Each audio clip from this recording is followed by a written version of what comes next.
Null or zero matrix. Matrix M, अब M के अलावा हम कोई भी मैट्रिक्स यूज़ कर सकते हैं। उसने कहा है कि matrix M is called a null or zero matrix if each of its entry is zero. कोई भी मैट्रिक्स नल या ज़ीरो मैट्रिक्स तब होगा जब उसकी तमाम की if each of it's entries उसके एलिमेंट्स उसके क्या हों, ज़ीरो हों, तो वो क्या होगा, वो मेरे पास नल मैट्रिक्स होगा। अब देखें उसने यहाँ पे बहुत सारे एग्जांपल्स दी हुई हैं। उसने अब ये 2x2 का मैट्रिक्स बन रहा है, ये मेरे पास 1x2 का मैट्रिक्स बन रहा है, ये 2x1 का मैट्रिक्स बन रहा है, ये मेरे पास 2x3 का मैट्रिक्स बन रहा है, ये 3x3 का मैट्रिक्स बन रहा है। अब ये हम यहाँ से देख सकते हैं कि जो जितने भी उसने यहाँ पे मैट्रिक्स की एग्जाम्पल ली हुई है उसमें क्या है कि और जिस भी ऑर्डर के लिए हैं वो क्या है, वो सारी नल मैट्रिसेस या ज़ीरो मैट्रिसेस हैं, क्योंकि इनके जो तमाम एंट्रीज़ वो हैं वो क्या है, वो ज़ीरो हैं। ठीक है, उसने कहा कि all null matrix of order 2x2। पहली मैट्रिक्स का ऑर्डर देखें तो वो क्या बन रहा है, 2x2 का बन रहा है। दूसरी मैट्रिक्स का ऑर्डर देखें तो वो 1/2 का बन रहा है, एक रो है, 2 कॉलम्स हैं। तीसरी क्या है, 2 रोज़ हैं, 2/1 का है। चौथी जो है वो क्या बन रही है, वो हमारे पास बन रही है 2/3, और लास्ट वाली जो है वो 3/3 का है। तो मैं यहाँ से कह सकती हूँ कि मेरे पास जो सारी मैट्रिक्स हैं वो नल मैट्रिसेस हैं।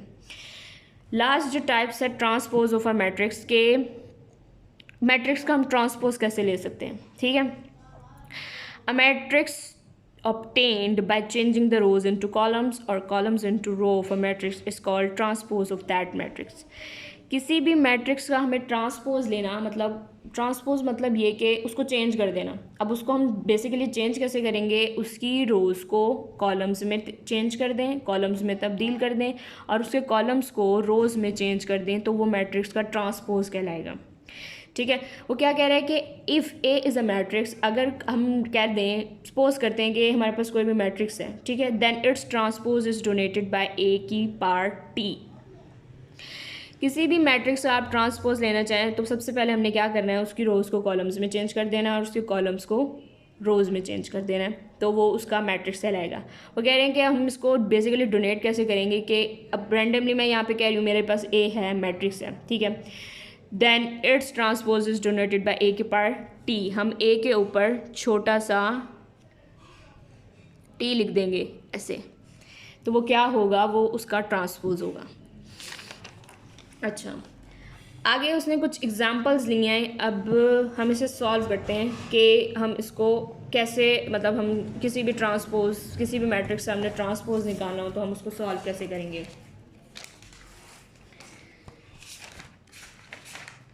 ओके, हम यहाँ पे एग्जाम्पल के तौर पे लेते हैं, इसने में लिया हुआ है ए इज इक्वल्स टू, हम यही एग्जाम्पल सॉल्व करने लगे, 1 2 3 2 1 0, ठीक है, -1 4 -2। मुझे इसका क्या लेना है, ट्रांसपोज लेना है, ट्रांसपोज, ठीक है, transpose of matrix A. Okay, क्या करना है, सबसे पहले मैंने इसकी रोज़ को कॉलम्स में बदल देना है और कॉलम्स को रो में बदल देना है। तो मैंने सबसे पहले मैं इसको डोनेट कैसे करूँगी, ए की पर छोटा सा टी लिखूँगी, ठीक है। अब ये इसका कॉलम है, ये मेरे पास रो है ना एक, मैं इसको किस में लिख दूँ, कॉलम में लिख दूँगी। इस वाले को मैं किस में लिख दूँगी, ये भी मेरे पास रो है, इसको मैं कॉलम में लिख दूँगी। ये भी मेरे पास रो है, इसको मैं कॉलम में लिख दूँगी। मैंने क्या किया है, मैंने रो को उठा के कॉलम में लिख दिया है और कॉलम जो था उसको मैं रो में ले गई हूँ, तो ये क्या हो गया, ये इसका ट्रांसपोज हो गया। ये तो मेरे पास था 3x3 का एक मैट्रिक्स, ठीक है। अगर मेरे पास हो 2x2 का मैट्रिक्स, सपोज हम कर लेते हैं कि मेरे पास एक मैट्रिक्स बी है, ठीक है, 1 2 0 1। मुझे इसका ट्रांसपोज लेना है, मैं क्या लूँगी, बी का मुझे ट्रांसपोज चाहिए, तो इस कॉलम, इस रो को मैं उठा के कॉलम में लिख दूँगी ऐसे, और इस वाले कॉलम को इधर, तो ये बी का क्या आ गया, ट्रांसपोज आ गया, ठीक है। ओके, अगला क्या है कि नेगेटिव ऑफ अ मैट्रिक्स। किसी भी मैट्रिक्स का नेगेटिव क्या होता है, let A be a matrix, A मेरे पास कोई भी एक मैट्रिक्स है, then its negative minus A, मतलब मुझे उसका नेगेटिव चाहिए, मैट्रिक्स का मुझे नेगेटिव चाहिए, तो minus A is obtained by changing the sign of the all the entries of A. मैं उस मैट्रिक्स का नेगेटिव कैसे लूँगी, मैं साइन चेंज कर दूँगी उसकी एंट्रीज़ के। अगर मेरे पास सारे पॉजिटिव हैं तो वो नेगेटिव हो जाएंगे, और अगर सारे नेगेटिव हैं तो वो पॉजिटिव हो जाएंगे। तो वो क्या होगा, उस मैट्रिक्स का नेगेटिव होगा। उसने एग्जांपल लिया, if A is equals to 1 3 minus 2 4, और मुझे अब इसका नेगेटिव चाहिए, मुझे मैट्रिक्स ए का नेगेटिव चाहिए। मैं क्या करूँगी, जो मेरी एंट्रीज पॉजिटिव होंगी उनको मैं नेगेटिव कर दूंगी, और जो नेगेटिव है मैं उसको पॉजिटिव कर दूंगी। अब कैसे किया है, माइनस, मेरे पास 1 जो था वो पॉजिटिव था, मुझे इसका नेगेटिव चाहिए था तो मैंने -1 कर दिया। अब मेरे पास 3 जो पॉजिटिव था, मुझे इसका नेगेटिव चाहिए था, मैंने -3 कर दिया। मेरे पास 2 जो था वो एंट्री, वो रियल में क्या थी, वो नेगेटिव थी। मैंने क्या किया, मुझे नेगेटिव चाहिए था, मुझे इस मैट्रिक्स ए का नेगेटिव चाहिए था, तो अब ये नेगेटिव एंट्री थी तो ये पॉजिटिव हो गई। इसी तरह 4 भी नेगेटिव हो गया। ओके, आगे जो हमारे पास टाइप है उसमें है symmetric matrix. A square matrix is symmetric if it is equal to its transpose. सबसे पहले सिमेट्रिक मैट्रिक्स की शर्त कह रहा है कि वो स्क्वायर मैट्रिक्स होगा। A square matrix is symmetric. अब स्क्वायर मैट्रिक्स में हमने क्या पढ़ा था कि नंबर ऑफ रोज और नंबर ऑफ कॉलम्स बराबर होने चाहिए। स्क्वायर मैट्रिक्स का ही हम सिमेट्रिक ले सकते हैं। और स्क्वायर मैट्रिक्स सिमेट्रिक कब होगा, जब वो अपने ट्रांसपोज के इक्वल होगा। ठीक है, matrix A is symmetric if, अगर वो मैट्रिक्स अपने ट्रांसपोज के इक्वल होगा तो वो क्या होगा, वो सिमेट्रिक मैट्रिक्स होगा। ठीक है, एग्जांपल लेते हैं इसकी।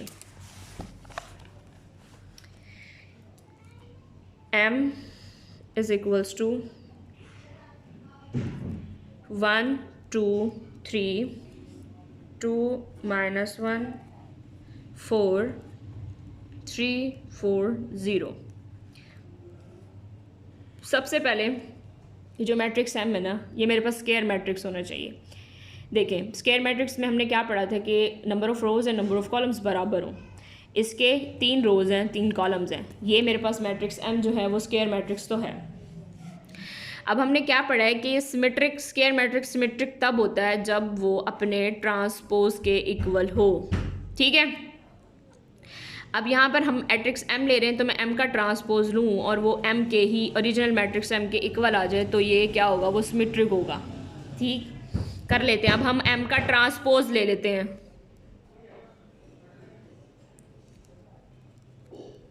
ट्रांसपोज कैसे लेते हैं कि रोज को कॉलम्स में चेंज कर देते हैं।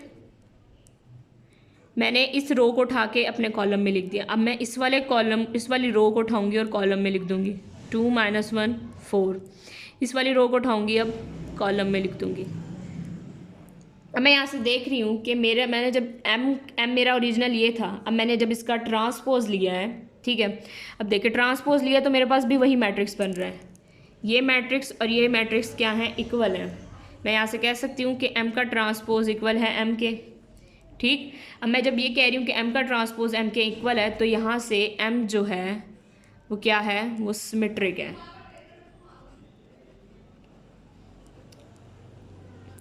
अच्छा, सिमेट्रिक मैट्रिक्स क्या है कि पहली बात तो सिमेट्रिक मैट्रिक्स की ये है कि ना कि वो स्क्वायर मैट्रिक्स हो। स्क्वायर मैट्रिक्स हमने पढ़ा है कि स्क्वायर मैट्रिक्स में क्या कि number of rows and number of columns बराबर हों। ठीक है, अब वो ये कह रहे हैं कि आप कोई भी स्क्वायर मैट्रिक्स सिमेट्रिक तब होगा जब उसका आप ट्रांसपोज लें तो वो ओरिजिनल मैट्रिक्स के इक्वल है। ठीक, ये वाली हमने एग्जांपल भी सॉल्व करके देख ली कि यस, M का मैंने ट्रांसपोज लिया और वो क्या आया है, M के इक्वल आया। अब आगे एक और एग्जांपल है, वो भी करके देख लेते हैं कि वो सिमेट्रिक है या नहीं है।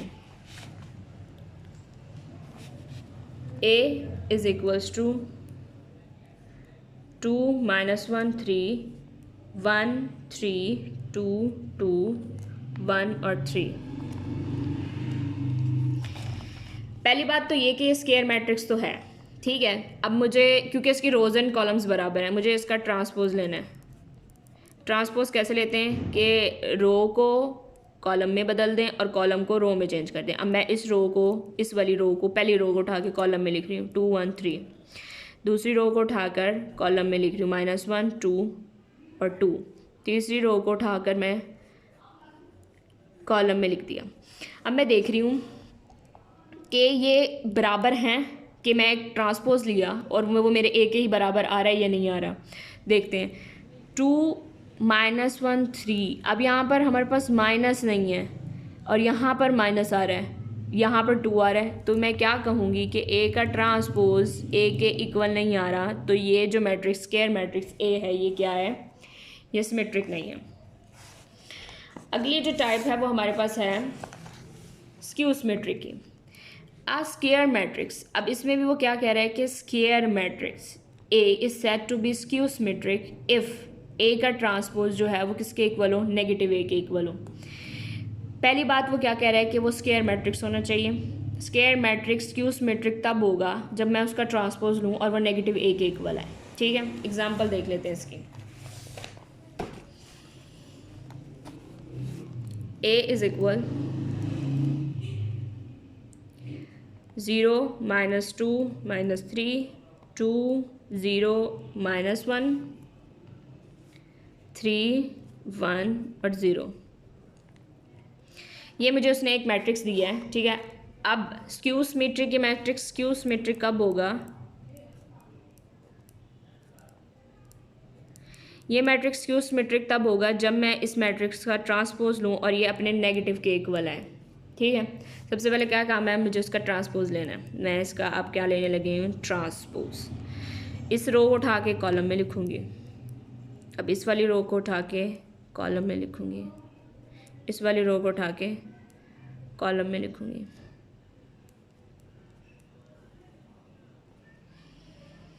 इसका ट्रांसपोज जो है वो क्या होना चाहिए, -a के इक्वल होना चाहिए। ठीक है, मैंने इसका ट्रांसपोज ले लिया। अब मुझे क्या करना है, मुझे इस वाले मैट्रिक्स का नेगेटिव लेना है। मैं इस मैट्रिक्स का नेगेटिव लूँगी। नेगेटिव हम कैसे लेंगे कि मैं इसकी जो पॉजिटिव एंट्रीज हैं उसको नेगेटिव कर दूँ। 0 -2 और 3 जो मेरे पास था पॉजिटिव, अब 3 क्या हो जाएगा, नेगेटिव।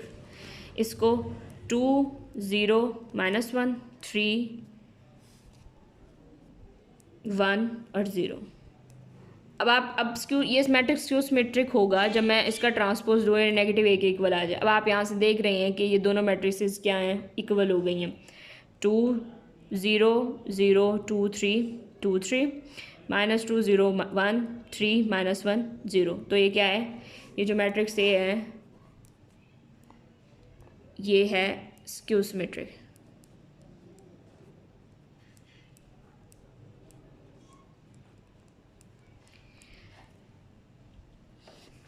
ओके, हमारे पास अब नेक्स्ट उसकी जो टाइप है diagonal matrix. A square matrix A is called a diagonal matrix if at least any one of the entries of its diagonal is not 0 and non-diagonal entries are 0। वो कह रहे हैं कि कोई भी स्क्वायर मैट्रिक्स डायगोनल मैट्रिक्स तब होगा जब at least any one of the entries of its diagonal, अब डायगोनली उसके पास कोई भी एक ऐसी एंट्री होनी चाहिए जो नॉट ज़ीरो, जो ज़ीरो ना हो, और नॉन डायगोनल एंट्रीज उसकी क्या होनी चाहिए, 0। डायगोनली ये वाली, ये जो 1 2 और 3 है ना, ये इसके डायगोनल एंट्रीज हैं। वो क्या कह रहे हैं कि स्क्वायर मैट्रिक्स डायगोनल मैट्रिक्स तब कहलाएगा जब उसकी एंट्रीज, डायगोनल एंट्रीज क्या हो, एटलीस्ट 0 ना हो। कोई एक एंट्री जो है एटलीस्ट 0 ना हो और बाकी जो नॉन डायगोनल एंट्रीज हैं वो 0 होनी चाहिए। अब ए मैट्रिक्स देखें, डायगोनली तो देखें हमारे पास डायगोनली क्या है, 1 2 और 3, ठीक है, और बाकी जो नॉन डायगोनल एंट्रीज हैं वो 0 है।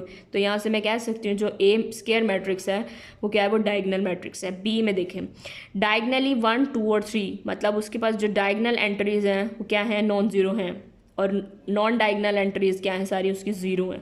इसी तरह 0 1 और 3 डायगोनल एंट्रीज़ में उसने क्या है कि एटलीस्ट एक ऐसा एलिमेंट होना चाहिए जो 0 ना हो। मैं यहाँ से देख सकती हूँ कि मेरे पास 2 ऐसे एलिमेंट्स हैं डायगोनल में कि वो जो 0 नहीं है, और नॉन डायगोनल एंट्रीज सारी उसकी 0 हैं। तो यहाँ से पहली बात तो ये कि ए बी सी जो हैं ये तीनों क्या हैं, मेरे पास स्क्वायर मैट्रिसेस हैं, रोज़ एंड कॉलम्स बराबर हैं। और दूसरी बात ये कि उसके डायगोनल्स में एक ऐसा एलिमेंट है, एक से ज़्यादा भी हो सकता है लेकिन एक ऐसा एलिमेंट है ज़रूर जो 0 नहीं है, ठीक है। और तीसरी बात ये कि उसके जो नॉन डायगोनल एंट्रीज हैं वो भी सारी 0 हैं। तो मैं यहाँ से ये कह सकती हूँ A B C मेरे पास डायगोनल मैट्रिसेस हैं। आगे देखें ये सारी तो 3/3 की थी। आगे वो एग्जांपल्स दे रहे हैं एम और एन। एम में देखें डायगनल 2 और 3 और उसके बाद वो क्या है 0 एंड 0 नॉन डायगनल एंट्रीज। तो मैं यहाँ से कह सकती हूँ एम और एन। एन में देखें कि डायगनली 1 और 4 हैं, बाकी उसकी नॉन डायगनल एंट्रीज जो हैं 0 हैं। एम और एन भी मेरे पास क्या है डायगनल मैट्रिक्स हैं ऑफ ऑर्डर 2/2 का। तो जो 3/3 के दिए हुए या 2/2 के दिए हैं वो सारी डायगनल मैट्रिसेस हैं। डायगनल मैट्रिसेस कौन सी हैं कि कोई भी स्क्वायर मैट्रिक्स डायगनल मैट्रिक्स तब होगा जब उसके पास एटलीस्ट उसके डायगनल में एक ऐसी एंट्री होनी चाहिए जो 0 ना हो, और नॉन डायगनल एंट्रीज उसके सारी 0 होनी चाहिए। आगे क्या है scalar matrix. A diagonal matrix is called scalar matrix if all the diagonal entries are same. Diagonal में सारी एलिमेंट्स सेम होनी चाहिए, ठीक है। और जो नॉन डायगनल एंट्रीज हैं वो क्या होनी चाहिए 0, नॉन 0 होनी चाहिए, ठीक है। नॉन 0 का मतलब ये क्या है कि 0 मतलब नॉन 0 0 नहीं होनी चाहिए उसकी डायगनल में। क्या कह रहा है कि if all the diagonal entries are same. पहली शर्त क्या कह रहा है कि स्केलर मैट्रिक्स में कि डायगनल मैट्रिक्स स्केलर मैट्रिक्स कब कहलाएगा जब if all the diagonal entries are same, जो डायगनल में एंट्रीज होंगी वो सारी सेम होनी चाहिए एंड नॉन 0, लेकिन 0 नहीं होनी चाहिए। अच्छा, अब आप एग्जाम्पल की तरफ आते हैं। अब ये जो देखें, अब डायगनल मैट्रिक्स जो है वो स्केलर तब होगा जब उसके डायगनल की जो एंट्रीज हैं वो सारी सेम हो। अब यहाँ पे देखें नॉन डायगनली तो इसके पास 0 0 है और यहाँ पर 2 2 और 2 सेम आ रही है, तो मैं यहाँ से कह सकती हूँ ये जो मेरा मैट्रिक्स है क्या है, ये स्केलर मैट्रिक्स है। अब बी मैट्रिक्स देखें 3 और 3 0 और 0। अब ये जो है ना मेरे पास इसके डायगनल में 3 है, ठीक है। डायगनल में 3 है तो मैं यहाँ से कह सकती हूँ और सेम है, और इसकी डेफिनेशन में हमने यही पढ़ा है कि डायगनल एंट्रीज सेम होनी चाहिए लेकिन 0 नहीं होनी चाहिए। तो यहाँ से मैं कह सकती हूँ ये मेरे पास मैट्रिक्स क्या है स्केलर मैट्रिक्स है। अब सी वो भी ये कह रहा है कि सी भी जो है ये भी क्या है स्केलर मैट्रिक्स है ऑफ ऑर्डर। अब आगे बता रहा है कि जो मैंने मैट्रिसेस ली हैं ये स्केलर मैट्रिसेस भी हैं, इनका ऑर्डर भी सेम है और ये सारी क्या है स्केलर मैट्रिसेस हैं। अगली टाइप जो है वो क्या है identity matrix. A diagonal matrix is called identity या यूनिट। आइडेंटिटी भी कह सकते हैं आप इसको यूनिट भी कह सकते हैं। If all the diagonal entries are 1 it is denoted by. अब वो कह रहे हैं कि आपके डायगनल में जो डायगनल मैट्रिक्स आइडेंटिटी या यूनिट मैट्रिक्स तब कहलाएगा अगर उसकी सारी डायगनल की एंट्रीज जो हैं वो 1 हो। एग्जाम्पल देखें, और हम इसको किससे डोनेट करते हैं आई से। आइडेंटिटी है तो इसको हम आई से डोनेट करेंगे। एग्जाम्पल में उसने एक 3/3 का मैट्रिक्स लिया हुआ है और उसके डायगनली सारे एलिमेंट 1 लिए हैं और बाकी नॉन डायगनल 0 हैं। तो अगर हमारे पास डायगनली एलिमेंट्स 1 1 1 हों तो हम कह सकते हैं वो क्या हैं वो आइडेंटिटी मैट्रिक्स है, ठीक है। आगे इसकी 2 एग्जांपल और भी हैं, वहाँ से भी हम देखते हैं। अब आप देखें यहाँ पर है 2x2 का मैट्रिक्स बी में देखें डायगनली एलिमेंट्स उसका 1 लिया हुआ है, ठीक है, और नॉन डायगनल एंट्रीज 0 है। ये 2/2 का आइडेंटिटी मैट्रिक्स है। सी में सिर्फ एक ही एलिमेंट है तो ये क्या है 1/1 का एक आइडेंटिटी मैट्रिक्स है। अब इसकी एक्सरसाइज जो है वो हम इंशाल्लाह कल पढ़ेंगे। See you in the next video.